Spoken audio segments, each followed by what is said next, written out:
how does the IDF rank ethically compared to other Western militaries? So check out this clip that we're going to watch over here. It's actually quite an in-depth discussion from John Spencer, who is one of the leading experts in the world out of West Point, one of the leading experts in the world on urban warfare. So he's actually having this discussion on the Middle East Forum podcast. I want to watch it with you because he really goes into some good detail in seeing just how ethical the IDF is, especially compared to other Western countries. But before we watch this clip, hit that subscribe button over there. You're not going to want to miss this. Check this out.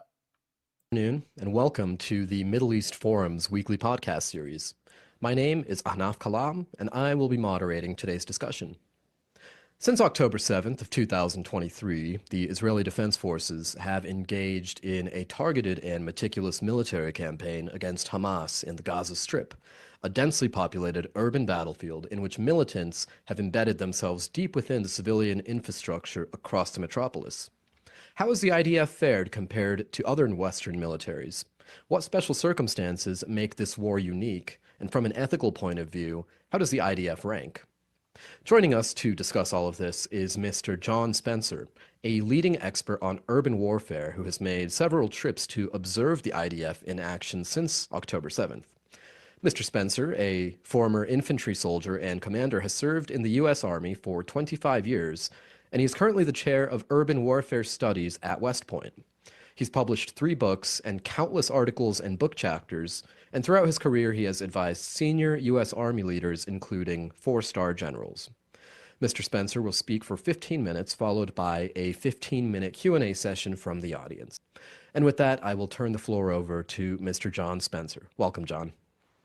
Thank you. Thank you for having me.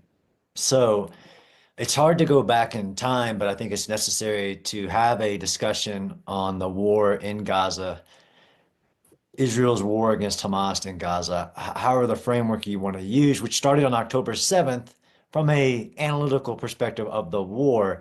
On October 7th, roughly 3,000 Hamas militants, Palestinian Islamic Jihad terrorists, and Gazan civilians invaded southern Israel and killed over 1,200 Israelis, kidnapped over 250 from multiple nationalities, and then murdered, raped, burned, killed civilians. Lots of details on that day and the scale of it, the number of penetrations on Israel's border wall with Gaza. But from an analytical perspective of the war, it began the war, and on October 8th, Israel declared war, a war of self-defense against Hamas in Gaza. Hamas being the political apparatus with a military wing and a military of Gaza, a self-governed area of terrain, which really plays into effect of analysis of the war and what were the challenges, the actions of the IDF against Hamas in the war.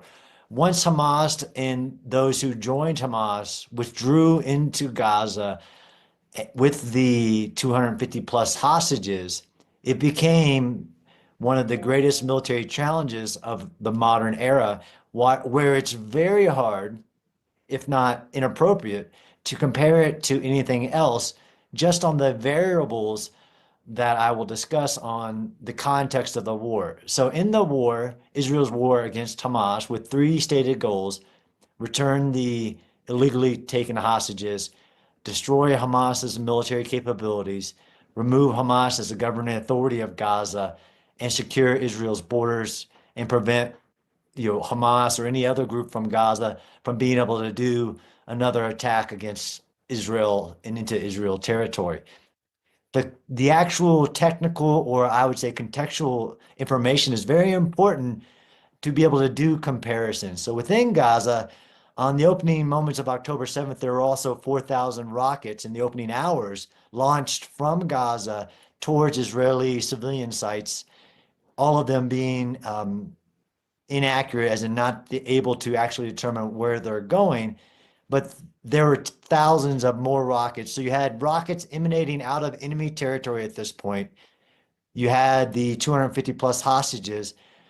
Gaza is a very dense piece of terrain, is 25 miles long, 5 to 7 miles wide, with 24 cities, 10 cities of over 100,000, Gaza City over 600,000, highly dense portions of Gaza, highly dense populated areas.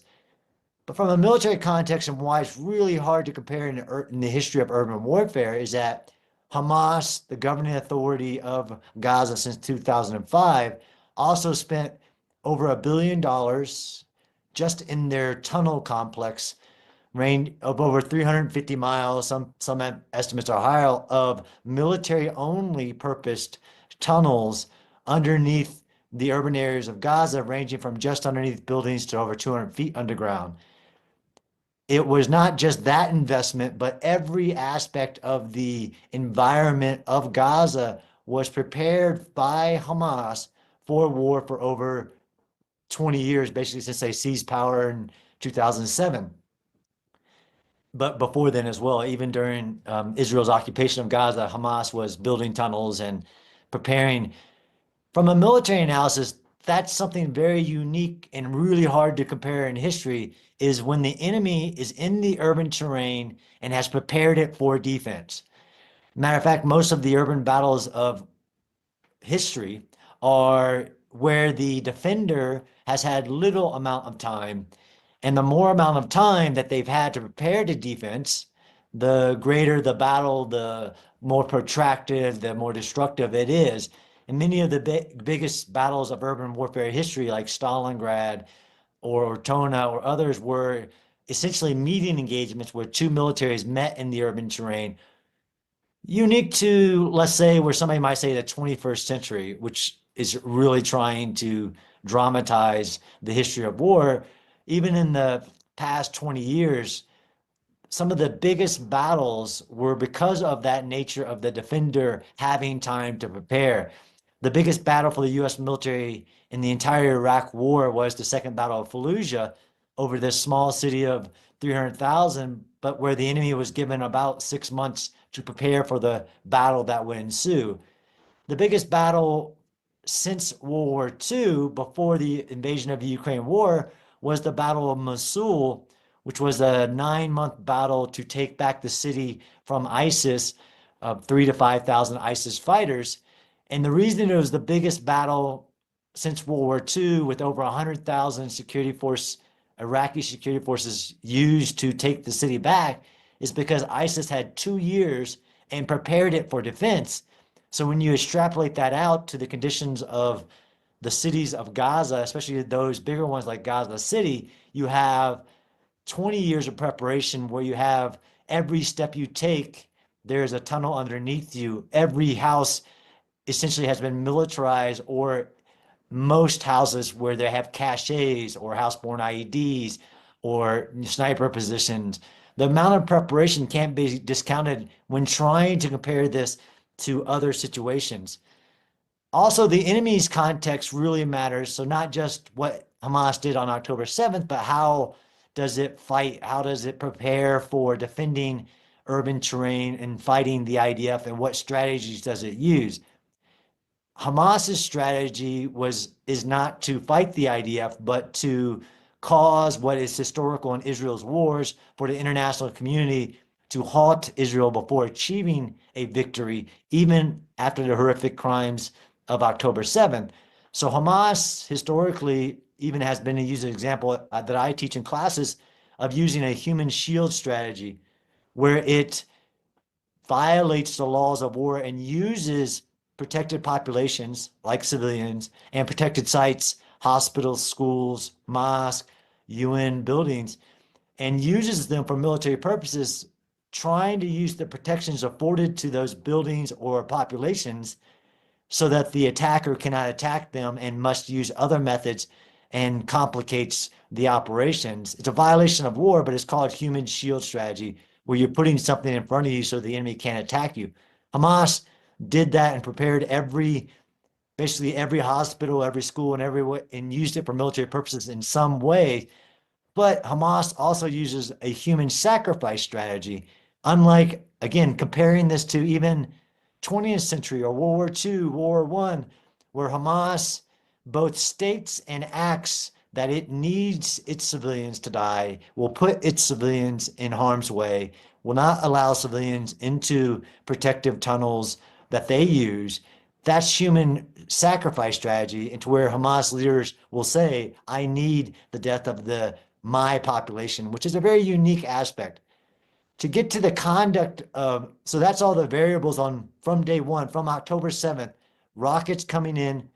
And if anybody's ever been to Israel and Gaza, the proximity, rockets coming into Israel, hostages every second counting, the preparation of the environment from the enemy strategy, its political strategy, which is to use international pressure to force Israel to stop before achieving its goals, to create these ideals.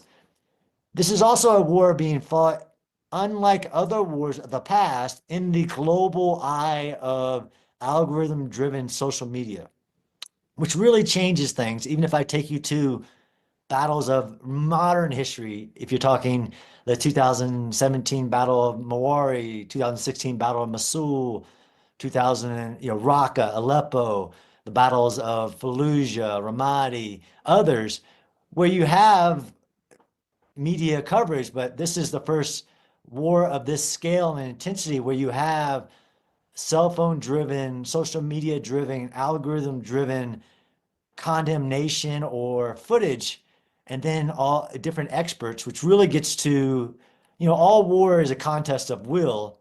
So when this war started, it was, Hamas's will to believe that it could achieve its goal of conducting the October 7th attack and maintaining power and surviving as a political and military organization of the war.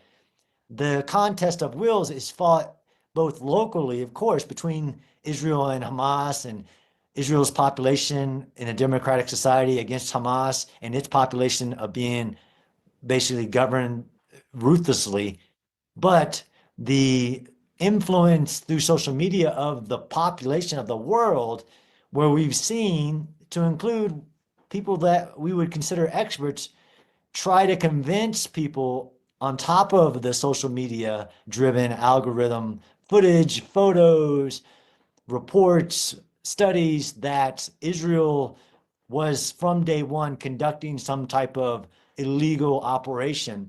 And this is where we get into basically the metrics. So the conditions that Israel had, the capabilities that Israel had to enter Gaza, to retrieve its hostages, to remove Hamas's military capabilities, vast military capabilities.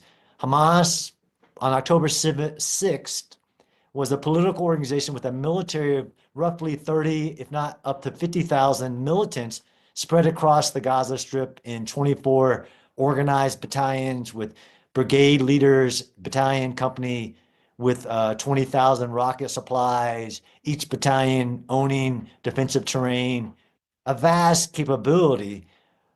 The actual condemnation, though, when Israel had to enter that terrain, like historical examples, which would be a very destructive war based on just the nature of the complexity of dense urban warfare, when the defender can't be convinced to surrender or flee, or other examples.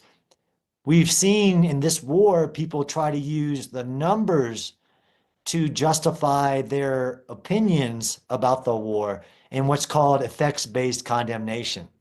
So the law of war, and I saw it from day one on analyzing this war, and I have now been to Gaza with observing the IDF operations across the spectrum of their operations, from interviewing the prime minister, the chief of the IDF, all brigade commanders, battalion commanders, IDF soldiers in the field, assessing their performance, their capabilities, their actions in the war.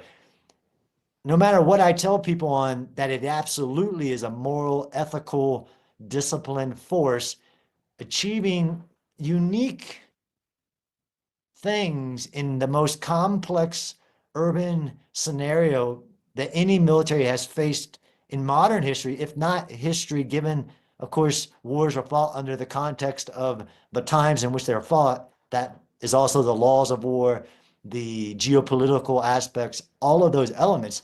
A challenge nobody has faced, and still achieving incredible means in their pursuit of just execution of the war, everybody agrees that they had a just reason to defend themselves. Well, most do. But we've become in this world where we believe that the numbers justify without an access to information. And this is where the law of war, especially things like proportionality, require any military to assess the military advantage, the concrete military advantage of their operations against the potential collateral damage, and then take all reasonable and feasible measures to limit that damage. That's called precaution. Since in this war, we've seen everybody who has an opinion, who really hasn't done research, try to use numbers to say, I don't care what the law says, I don't care what the IDF have done. This number means that they're intentionally causing civilian harm and intentionally destroying civilian infrastructure. When that's not true, and that's not the way the law of war works, this is where I've said statements like Israel has done more and implemented more measures to prevent civilian harms than any military in the history of urban warfare, which is very controversial, but factual because of the fact of when Israel entered Gaza, what are the known ways to limit civilian harms, both on strike policies, evacuating cities, limiting the use of force, handing out your maps to communicate with the civilians, all of these measures that maybe we'll talk about in questions. This effects-based condemnation or trying to convince the world what the laws of war say, how they're different in different contexts of rules of engagement, has been really problematic in providing technical analysis of Israel's performance in Gaza. All right. Well, thank you for your insights, John. On that note, regarding the effects-based condemnation here, one question that is often brought up, as you mentioned, typically by adversaries of Israel, is the question of civilian to combatant ratios in these operations. Now, you have served in combat tours in Iraq. How does the conduct and the civ-cash ratio of the IDF's operation vary from those of American operations in, say, Iraq or Afghanistan? So I play these numbers, or I don't play the numbers. I provide the numbers from a case study perspective. So yes, I can give you case studies of U.S.-backed operations and the operations of Mosul, where, again, the problem is in the numbers.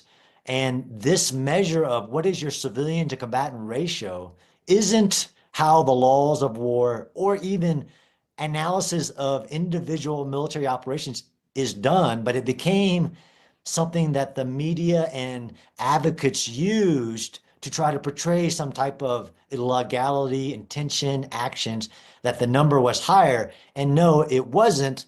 One, the numbers are not true. Especially from day one, the world started taking the numbers provided by the designated terrorist organization by 20 different countries, Hamas. The Gaza Health Ministry started putting out numbers of, this is our estimate of civilians, and they do not distinguish between civilians and combatants or non-combatants and combatants. And most people need a class on what is a non-combatant in war. That is somebody who is a protected person who is not partaking in the hostilities in any way. And then what is the combatant? Is definitely a member of Hamas's military wing, no matter what they're doing, but also anybody who's partaking in the hostilities. Yes, in certain parts of the war, if you compare to any like scenario, although I just went through a very long detail of there is no like scenario, Israel's civilian to combatant ratio is still historically low given any comparable context, whether it's high intensity operations in the Battle of Mosul, Fallujah, Raqqa, Aleppo, Mawari, Manila, all of these. But it's really essential that people understand that these are just forms of lies, damn lies, and statistics. These are people taking a number without context and saying, look, this proves it. Look, how many combatants has the Gaza Health Ministry ever declared were killed? 0. How many? It took Israel about 6 months to come up with a number, and that is very hard to do. I can tell you as an urban warfare researcher, there's never been a war or battle, because there's a big difference, where anybody could tell you daily, down to the single digit, how many civilians or combatants were dying. That is so ridiculous that somebody believed that Hamas, the Gaza health minister, could tell you every day, and not ask the question, well, how did they develop that number? Is it from bodies coming into hospitals that started that way? Is it self-reported missing personnel? Is it this? The numbers have been very analyzed, but I don't like it because it falls into that effects-based condemnation. Yes, if we took the numbers and compared it to any like scenario, it is historically low, but I don't want people, especially in the future of war, saying, look, I know you had the right to defend yourself, but what's your civilian to combatant ratio in this scenario? And that's not the way the law of war works, or war in general. All right, thank you. Now, of course, the media likes to run with these inflated numbers provided by the Gaza Ministry of Health, or Hamas, really. But can you explain why international organizations like the UN or the ICC or the ICJ, who should be tasked with enforcing international humanitarian law, why is it that they are so reluctant to point out Hamas's lack of distinction between uniformed soldiers, combatants, non-combatants, their embedding of civilians combatants within civilian infrastructures? Why are they so silent on that? It's a really great question. And I've asked this multiple times, just as an objective, and despite what people think, and I'm not Jewish, I'm not Israeli, I'm a war researcher, as an objective observer, but also watching wars beyond the Israel-Gaza or Israel-Hamas war, watching the Ukraine war, watching other wars throughout history, watching these politicized organizations decide on which side they're going to advocate for. You're right, the United Nations, a whole host of United Nations affiliated organizations do not condemn at all, not even barely from October 7th, but especially in the execution of the war, Hamas's use of human shield strategy, weaponization of all the hospitals, schools, mosques, their own population, what they do to their own population. I can't tell you why. I can point to many of the reasons. There are some good intentioned human rights activists who have now authority and positions of some credibility. You have an anti-Israel cohort within that. You have an anti-Western cohort within that. You have an anti-war cohort. But this, especially within the United Nations, which is a political organization by its very nature and its history of thoughts, opinions, statements, votes towards Israel, is very problematic. But within the objective context of Hamas, to say things only on one side, it needs to be called out. I can't answer why. Like when you say hospitals are off limits, which is not a true statement in war, and I've been vocal on that. Absolutely, hospitals, their staff, the wounded, everybody, protected population. But for the enemy or anybody to use it for military purposes is the violation. And the violation is not moving forward and removing military personnel and military equipment and all this from protected sites. But all these organizations, not one call for Hamas to surrender, to unilaterally, unconditionally give up the hostages, stop violating the law of war in the way it's executing its side of the war. I can't answer why, but I can definitely say it is 100% a valid question.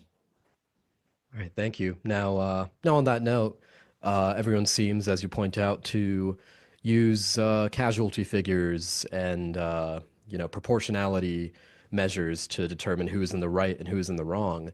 But how different would this war look if Israel didn't have the defensive capabilities that it has, like the Iron Dome or David Sling, etc.? Yeah, that's also a very important question. I thought you were going to ask me how different would this look had it happen with a different nation like the United States, with different capabilities. You're right, the defensive capabilities of Israel, especially for the anti-rocket, Iron Dome, David Sling, other aspects, when you see that Hamas launched 13 to plus thousand rockets, had Israel not had those defensive capabilities in this war, tens of thousands of Israelis. But this also gets into what I call rocket diplomacy. that negates the violation. It's the same thing when the Islamic regime of Iran launched historic level of ballistic and cruise missiles against Israel, to then say, well, Israel is so strong and has invested so heavily in its defensive capabilities, it didn't harm anybody. No, this intention and action can't count for only one side. Intention and action, absolutely. All of those rockets that Hamas and others, Palestinian Islamic Jihad and others, which many of those landing inside of Gaza, killing Gazans and adding to the death ratios, those rockets are not discriminate. They do not know where their exact target they're going. Every one of those 13,000 plus rockets are a violation of the law of war. But you're right. If Israel hadn't invested billions of dollars in its defense, those rockets would have killed thousands and thousands, tens of thousands. If you know the proximity of the ground that we're talking about, even from to Tel Aviv to Jerusalem, from Tel Aviv, it would have caused tens of thousands of deaths for sure. When considering strictly the facts, Israel is clearly the more ethical army. It's not even a question. That doesn't mean that the death of innocents and children and whatnot on the Palestinian side is not a sad thing. But who bears responsibility for those deaths? And this detailed analysis very clearly says that that squares fully on Hamas. If you like this type of content in general, hit that subscribe button over there in the corner. We'd love to stay in touch. Take care.